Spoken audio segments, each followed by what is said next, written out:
മാതാപിതാക്കളെ വേദനിപ്പിക്കരുതേ. ഇത് പറയുമ്പോൾ ഹലാലായ അള്ളാഹു അനുവദിച്ച പടച്ചവന് പൊരുത്തമുള്ള ഏത് കാര്യം മാതാപിതാക്കൾ പറഞ്ഞാലും കഴിയുന്നത് ചെയ്തു കൊടുക്കണം. മാതാപിതാക്കളെങ്ങാനും മക്കളോട് അന്യായം പറഞ്ഞു, വെറുതെ പറഞ്ഞു, പിന്നെ നീ ഉമ്മാനോട് മിണ്ടണ്ട, അത് കേൾക്കേണ്ട ആവശ്യമില്ല എന്നാ. ഉമ്മ പറഞ്ഞു വാപ്പാനോട് മിണ്ടണ്ട, അവർ തെറ്റിപ്പിരിഞ്ഞ ആൾക്കാരായിരിക്കാം, തൊലാക്ക് ചൊല്ലിയവരായിരിക്കാം.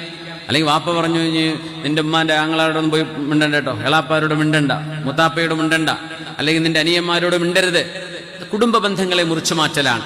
അവിടെ പോലും പറഞ്ഞു നിങ്ങൾ ആ കുടുംബ ബന്ധം മുറിച്ചു മാറ്റണ്ട. വാപ്പ പറഞ്ഞതിന് വാപ്പയെ അറിയിക്കാതെ നിങ്ങൾ അമ്മായിൻ്റെയും അമ്മോൻ്റെ അടുത്തൊക്കെ പോകണം. എന്തേ? അത് അള്ളാഹു വെച്ച നിയമമാണ്. പക്ഷെ വാപ്പ അറിയണ്ട. വാപ്പത് ചെയ്യണ്ട എന്ന് പറഞ്ഞതല്ലേ? വാപ്പ ചെയ്യണ്ട എന്ന് പറഞ്ഞതിന്റെ പ്രകാരം കുടുംബത്തെ മുഴുവൻ മുറിച്ചു മാറ്റണം എന്നാണോ? അത് വാപ്പ അങ്ങനെ പറയാൻ നിൽക്കരുത്. ആദ്യത്തെ വിഷയം അതാ. വാപ്പ അങ്ങനെ പറഞ്ഞു എന്ന് വിചാരിക്കുക. ഒരു തെറ്റായ കാര്യം ചെയ്യണം എന്നാ മക്കളോട് പറയണത്. ആ വിഷയത്തിൽ വാപ്പയെ അനുസരിക്കൽ നിർബന്ധമില്ല. പക്ഷേ വാപ്പയെ വേദനിപ്പിക്കാൻ പാടില്ല. വാപ്പ അറിയണ്ട. വാപ്പാക്കത് ഇഷ്ടമല്ല അവരെ കല്യാണത്തിന് പോണത്. വാപ്പാൻ അറിയിക്കാണ്ട് വല്ല പോയിട്ട് കല്യാണത്തിന് ചോറൊന്ന് പോയിക്കോ. അത് കുടുംബ ബന്ധം ചേർത്തലാണ്.